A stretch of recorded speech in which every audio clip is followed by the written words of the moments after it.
toza batu toza na ba sentiment toza na ba relation mususu esimba kate naza parfait pe mutu moko aza parfait to tambola na kibi kobo baza ba c'est musique na biso il faut évoluer na ba jeune na ba papa na ba koko bango tout na liboke moko nde osala force ya musique to tambola na kibi kobo baza ba ndako une fois na télé olobi ke yo ye na musique ya sika na mboka na biso to tambola na kibi kobo baza ba nazaka na mona appel liboso comme na eki Bokolo Club donc na mona o na bota liboso na tellement na lingake mingi na pesa ke cadeau ya première production nanga général de la presse Yasmine Vumisa Yahweh azana kibi kobo Serge Mangala 2018 o tambola na kibi kobo baza bana ba site zate bango tusi bakanga maki site za moko ya Jani Mungu mama na nga ya fashion epesa zuwa te ce que makambo eza koto lumière puissance eza awa balobi Jani Mungu puissance yo esikokoka DMTV votre choix c'est notre devoir.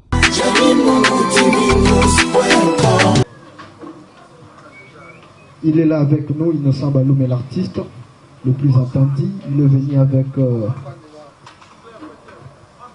Vous allez me mettre déjà. Innocent, tu te mets ici. Innocent ici. Ah, au côté de micro, les amis. Nous sommes très contents de vous voir répondu beaucoup massivement sur cette invitation de la conférence de presse de l'artiste Innocent Baloumé. Comme vous le savez, à l'ordre du jour, le concert ou les showcases, allais-je dire, qu'il va devoir livrer ce samedi 17 août au Bokolo Club. Et avec moi, messieurs et dames, nous avons aussi d'autres invités. Ici, déjà dans la salle, nous avons Maître Tanguy qui va devoir accompagner son ami pour ces shows. Et nous avons aussi l'artiste Procureur. Tout le monde le connaît au nom de DJ Procureur. Cabello, comme ça, c'est la chanson qui fait le show ici. Nous avons aussi notre boss, Serge Tataki Bokolo, qui est avec nous. Messieurs et dames, nous avons aussi le marketeur, l'associé, ou le marketeur en fait du projet, Président Lick. Avec nous, nous allons procéder bien sûr aux questions-réponses. Mais avant tout, messieurs et dames, permettez-moi d'abord de passer le micro à notre artiste, Innocent Baloumé. Il va devoir dire un mot à la presse. Et puis, nous allons donner la parole aussi à Serge Tataki Bokolo. Mais avant tout, je vous prie, messieurs et dames, toutes les personnes qui sont ici dans la salle, de pouvoir nous lever, dire un mot. Vous le savez que nous venons de perdre quelqu'un qui était très cher. Il a travaillé dans beaucoup d'entreprises de la place. Il a travaillé aussi avec Serge Tataki Bokolo. Et aujourd'hui, il n'est plus. C'est l'un de nous, l'un de votre DJ HK. Nous allons le rendre hommage. 1 minute de silence pour DJ HK. Nous allons nous lever. Merci.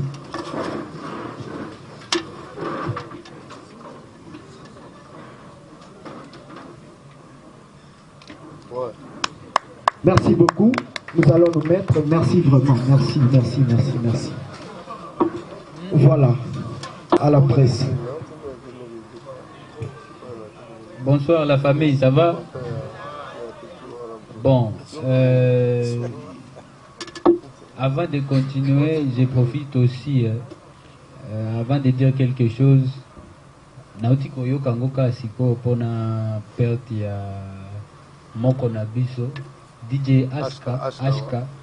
En tout cas, naeba kite depuis ne toyeboye sangwana nazaki nango na mutute nauti koyoka ngoka siko. Donc je présente en tout cas mes sincères condoléances à toute la grande famille, à l'entreprise Bokolo Club aussi.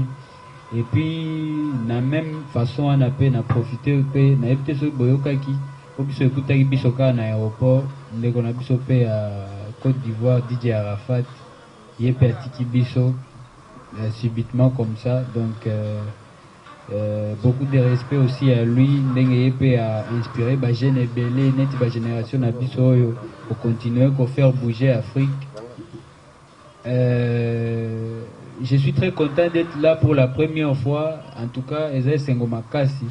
pour la première fois naya na Luanda nandenga musala vraiment nazo remercier les boss Serge Tata Kibokolo pour l'invitation et puis merci à vous tous pour l'accueil. Normalement par rapport à retard Tozaki Nango et à vol, je ne pensais pas qu'à minuit je pouvais retrouver tout ce monde que j'ai retrouvé à l'aéroport en tout cas et ça kinga maman n'a bien et donc j'ai hâte de voir ce qui va se passer ce samedi. Merci beaucoup. Merci beaucoup. Donc, Wana Ezali Malobaya Inosbi. S'il vous plaît, Nazo Salamoa Erer Mouké, il faut insister sur le nom de Inosbi parce que Yangolande Mutezala Makamu, c'est le nom en fait qui est plus connu dans le monde. Inosbi, n'est-ce pas? D'accord. Bon, avant de passer la parole à Serge Tata Kibokolo, nous avons aussi les artistes. Donc, DJ Procureur va dire un mot aussi. Et puis, Maître Tanguy, après, nous allons passer la parole à Tata Mboteka, après, président Lika Okena. Voilà. DJ Procureur. Bonne nuit à tout le monde. Moi, c'est votre frère DJ Procureur. Bilomo Boyebi. Tous toujours Namatanga. Na Yobi qui Nzamba Pesara Yepi Moto Azwaka. Toi, comparé mingi mingi te même monaki. Vraiment, to kataki ba journée na biso na ba jeudi tout ça là qui était pour na toujours ko sa valeur paix. Comme de relations de Zalaki Naï, qu'on fait un homme moutuma battu beaucoup de chaque soir, qu'on peut être des acquis forts. Mais la vie continue toujours, tout le baïka toujours, tout le monde est artiste, il a ramené un artiste car la musique, il y a un moment qui semaine passée, tout ça qui est enterrement, semaine où la vie continue, pour commémorer toujours mémoire Naï, pour ça toujours gravé Katabiso, et nous, Nangana Loba, Yangwana, Batbolina dit procureur, Bozan a vraiment été samedi où il y a vraiment un Mambasika. Et puis, l'eau a sécalé tout le monde, Sambela. Merci vraiment la bienvenue. Voilà, c'était DJ Procureur, Maître Tanguy. Un mot. Bonne nuit. Merci Nabino de Boye Belé pour la Royamande Bonabiso innocent. Et puis Moututu Aza Ebagireka Ezalaki ya de Bonabiso. DJ HK Oazalaki Muninga ya Mututu Awa Tuuti perdre mais na minute oyo lisolo za moko parce que ne wake malamu biso pe to tikali to milengela tozo yamba to yambi dande na biso innocent nga comme artiste et puis to yamba da ba tunyoso a bien donc ndenge innocent pa ye to yambi bien. Na Sylvain Nanga présente à Taïf Senga tout solo déjà donc il m'a cambré bien tant manche dans les places à Rana Bino Banderanga au Bochara Biso va poids donc il m'a cambré bien à Bino c'est que Nabi qui me colle on peut nyo sur ça Kitoko na remercier Bino tout basi Kitoko mi parle Kitoko bayaya Kitoko ba vie pour aussi ba colla mais bazonga na ba jamike Bino tout na yampi Bino Kitoko merci. D'accord, merci. Moi, maman, Opona, Maître Tanguy, lui, il est toujours comme ça. Donc voilà, très comique. Tout ce peut la ramener bon Serge Tata et puis président Ligue directement. Bonne nuit. Vraiment, on a remercié Kara Batutu, Ndenge, tout Bandaki, lundi, à l'aéroport. Vous avez un peu de décalage, il y a 18h à minuit. Et bah, tu vas vendre qui pour baser l'artiste na bango. Donc je crois que la production, dans la mutakala. Mende production yanga moko eza première production yanga moko yango dans sala. Vraiment na koyeb c'est nous ka bocha mo oreille, bocha misu na makambo na ina bando sala. Mais na ebi que na sala ngo vraiment très bien. Bozala décidé et bato bazo banga mso samedi ki beaucoup les a moké non ki beaucoup les a et là ta elomi musu samedi.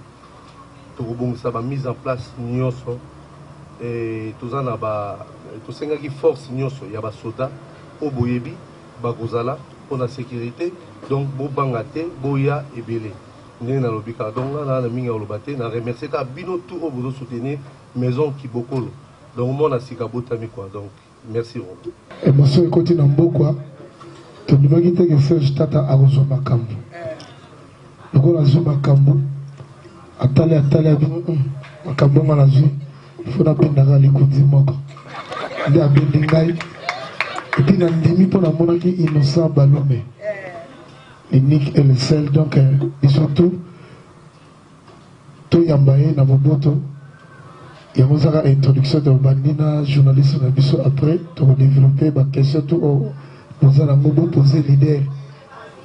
Bon, on a une acheté dans nos autres thèmes, mais Aza leader 100%. Oh, tout le monde a un autre, biso va tomber dans Bangola. Serge Tata a illustré en live.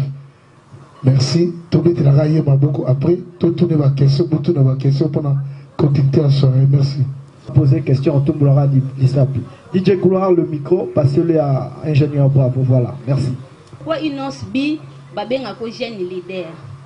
Deuxième question nangeza ke nalanda ko une fois na télé olobi ke yo yé na musique ya sika na mboka na biso alors que na lingi na yeba émancipation na yo na culture na biso ya Congo nini oyo yé nango. Merci beaucoup. Nami benga jeune leader parce que d'abord on a des jeunes pe na za leader pour na en tout cas na habité depuis boye binga na habité so boka ke na emba na groupe à moto et à part ça comme benga jeune leader wana ezaka na sens à inspirer ba jeune mususu fait que mikolo tozana 2019 pour au fan de sa masolo na yo kolekana ba groupe oh yebani c'est bien mais il y a aussi maintenant possibilité car on a confiance na moi discipline na yo au bandelo qu'on a de 0 comme 5 de 5 au comité na 10 donc c'est dans le cadre à inspirer ba jeune mais aussi en vrai naza jeune pe naza leader et puis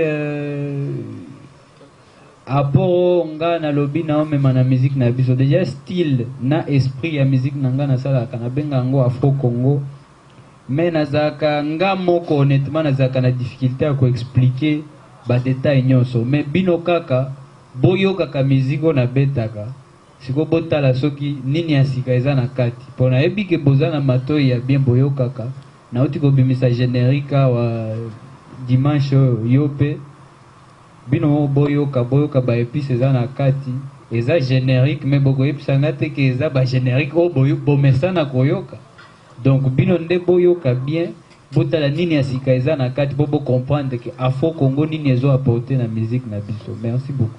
Kobeta showcase na boîte Kibokolo club donc na format oyo ya kobeta ezaka penza rare na ya na équipe mobimba et pourtant eza na showcase eza déjà na boîte bino mo boyebi ke boîte ezaka mingi na format nango donc ya kosala moi playback ko animer muke donc jour broka ke tozoya kobeta susu na espace ouvert toujours grâce à mon vieux tata Kibokolo wana nde boko s'attendre ke na koya na équipe mobimba pona betaka pe live ndenge boyebi de botalaka j'espère que botalaka makam nange belé na ba YouTube to na ba chaîne na biso na ba émission na betaka live mais ndenge toyé na format showcase na Kibokolo club tokati yango mukuse na ye na équipe en miniature quoi donc voilà venanga ligue de solo là.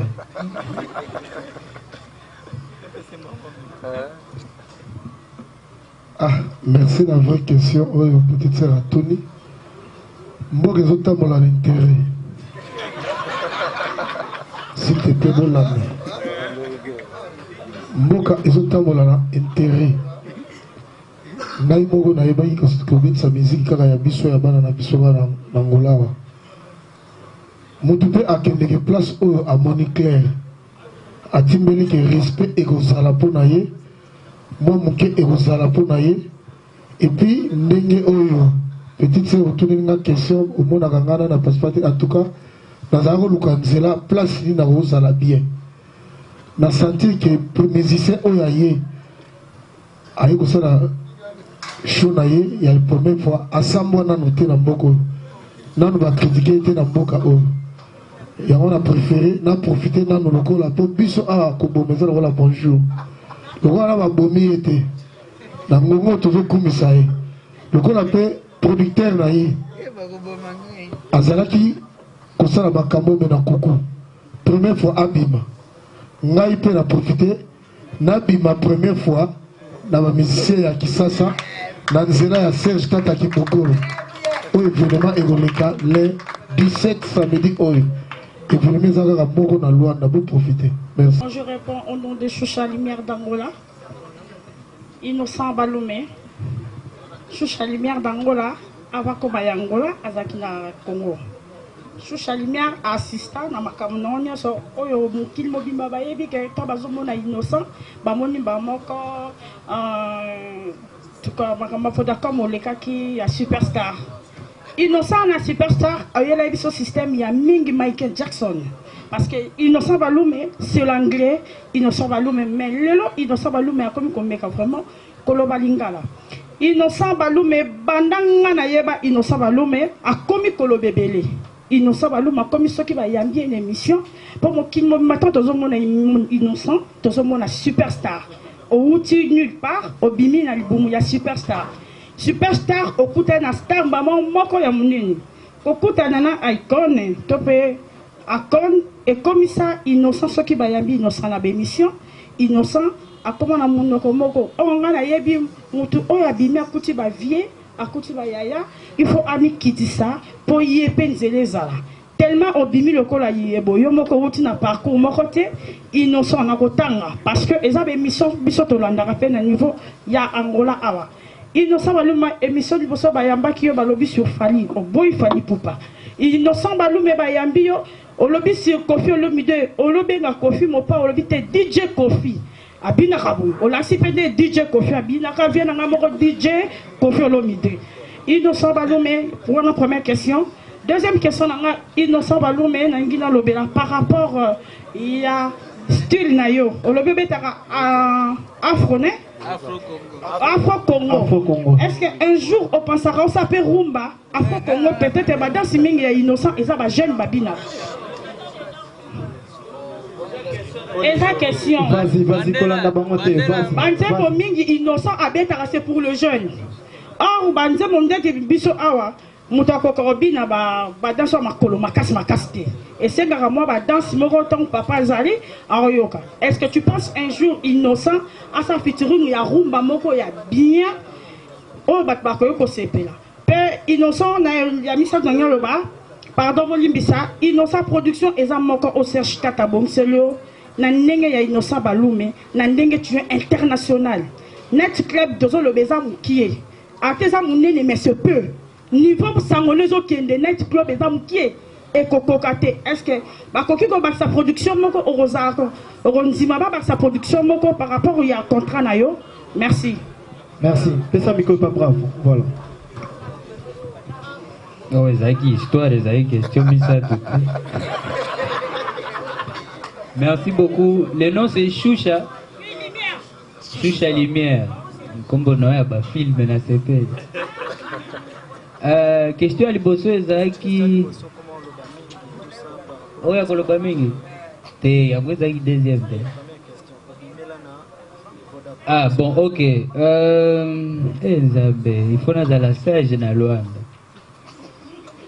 je vais commencer ndenge opposé yango na ndenge ya histoire il faut nga mpe nabanda yango na ndenge ya mwa histoire boyebanga na 13 ans boyebanga na 2010 en passant par concours wana ya superstar ba o penza ba concours tango ebande pa na biso wana boyebi na impact penza ezaki wana na 2010 ça fait donc 9 ans les autres en 2019 par rapport à ko s'exprimer na ba média bino mo boyebi ba média na biso to kitato mata problème ezaka mingi ya ba artiste te mais batunde balinga mabe kota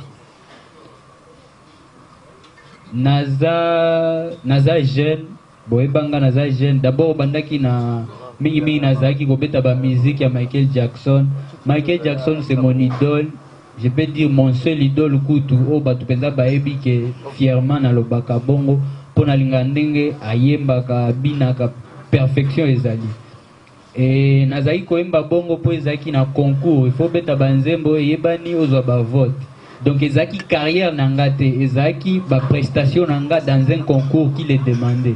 Ça c'est une chose. Des deux par rapport à qu'on s'exprimer dans les médias, ezateke na boya kamutunga penza soki otala émission nanga moko o penza na mema makambo likolo peut-être je peux te comprendre, mais ce que tu as la émission nanga nyoso par rapport à la question posée, jamais nazaka muto abambri. Donc nga naza parfaite, naza na ba relation mususu peut-être de simba kate, mais bandai ko simba avant et nazaka mutute oh yo déjà boyebi bien na mibenga jeune leader souci nanga moko eza na inspiré ba jeune mususu pe basa makamu na bango bazala fier bafandisa masolo nazaka na difficulté à kotala ndenge boyebi media na biso soki oza petit mutu nyonso alingaka kaka aide okokita olia aide okomata nga siko nalinga bongo te.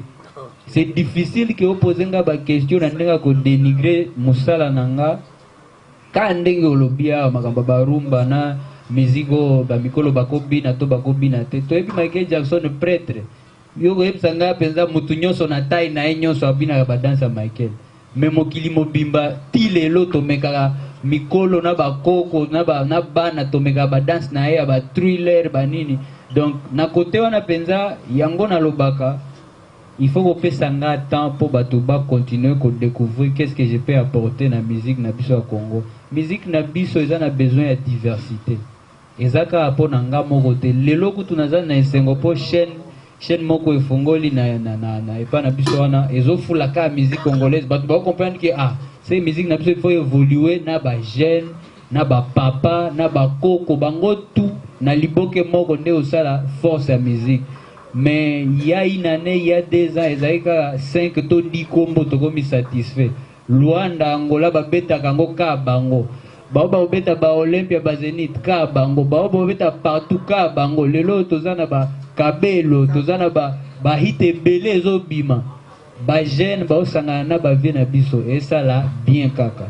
Par rapport à ce qu'il y a ce que vous Non, deuxième question, par rapport à wana ici na lobeli yango déjà na beta rumba DJ Kofi d'abord jamais na manquera vienanga quadra respect déjà na beta na featuring ya makasi simba kutu na sepela nde kozonga na voix na ye wana tangu toimba na ye voix na ye ngambo na zaka fan tangu na beta on va vous donner un lift. Maintenant on va sur la piste. Donc ça na sali bon on a fini. Donc il faut tous na motema wo fongwama musique congolaise eza ya ba congolais nyonso. Soki pe na émission mo tala ke na boya tel to na ndima tel. En fait, c'est pas ça le problème. Il faut tenir peu compte na eloko tango yoki yango e bandi wapi. Et donc c'est causé aussi à cause de quoi nini ndeza la base toza batu toza na ba sentiment toza na ba relation mususu simba kate naza parfait pe mutu moko aza parfait. Donc par rapport à ba rumba ba seben na betara nyoso na betara afro Congo c'est une musique mélangée. Tata aza professionnel c'est vrai bino ke o ekozala na kombo penza ya entreprise na eza la première production na elle mais nga pesa première production nanga awa na Luanda ezala ya boîte to ezala ya monene tant que ba condition eza respecté makambu nyonso eza carré c'est la même chose.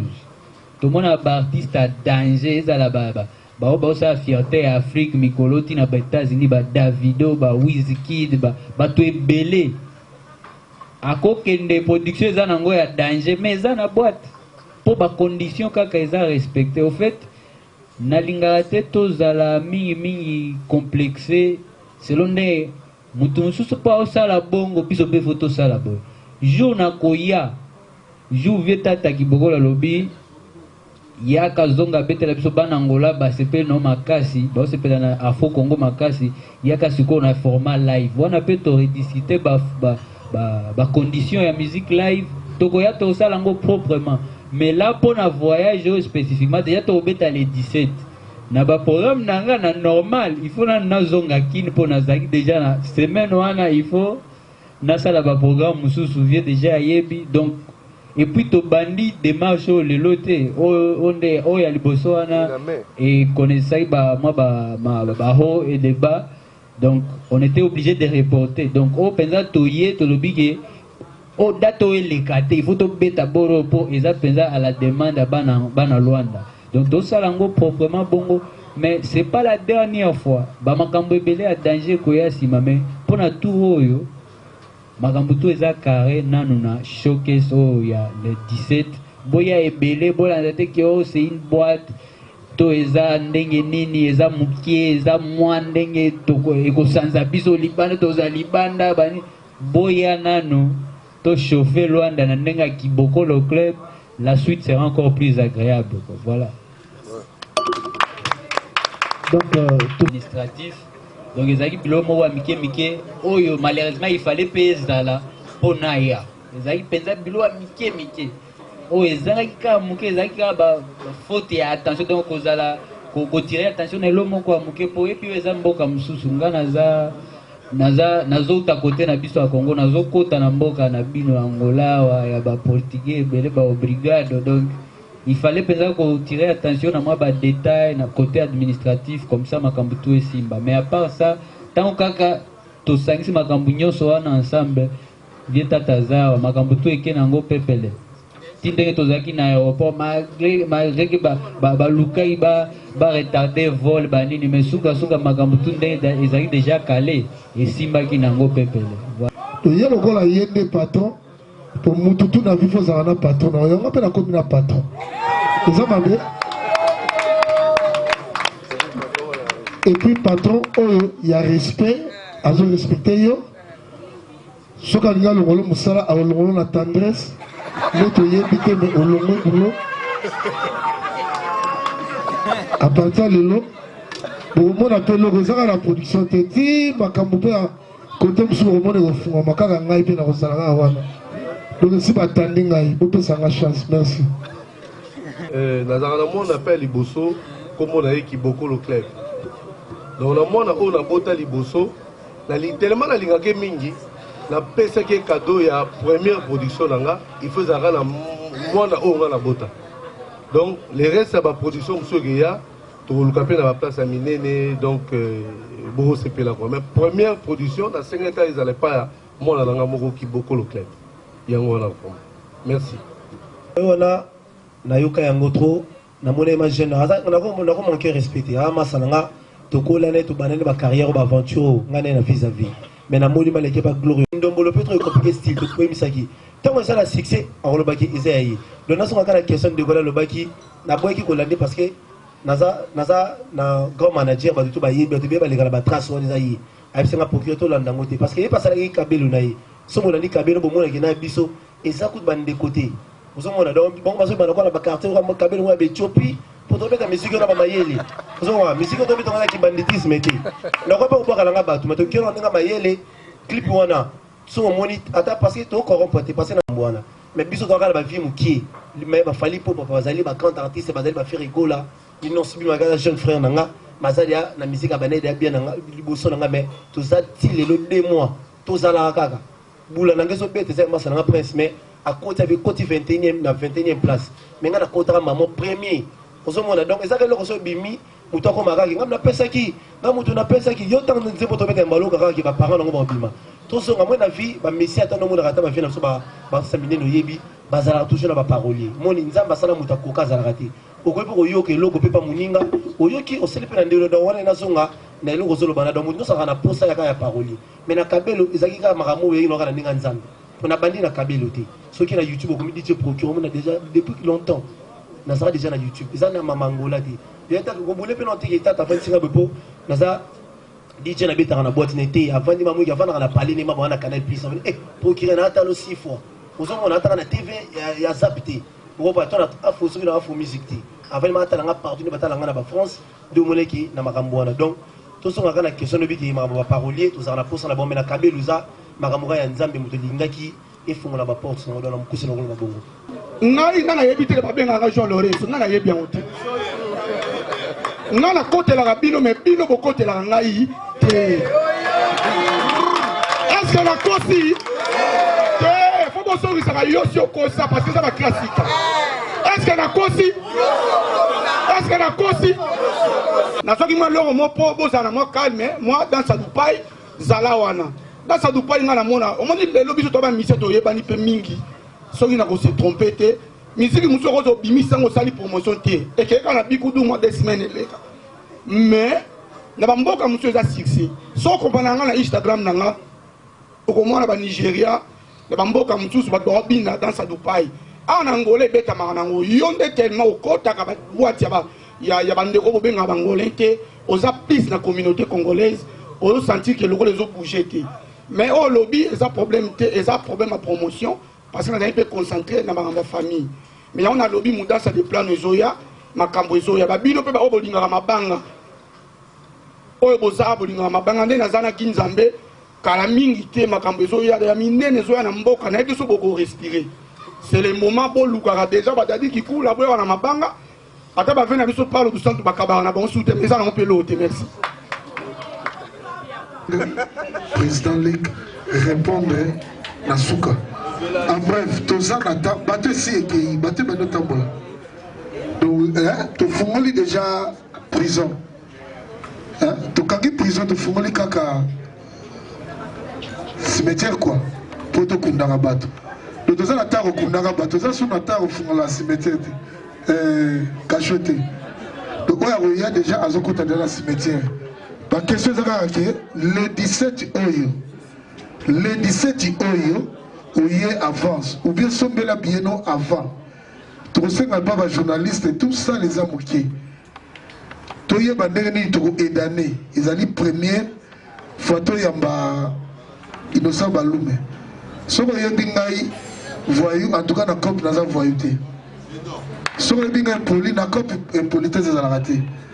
Soka poningai Madame Souda Boundaki na boîte pour nager qu'il y a. Tout on a travaillé. Yo, succès na yo et quand il m'ont va foutre yo yangote. On a vraiment ça cash. Azombo on a donc qui anima ko douter. Aya ka betara musique. Cash. Donc yango la koloba. Ah c'est du cash quoi. To tambola na kibi kobo baza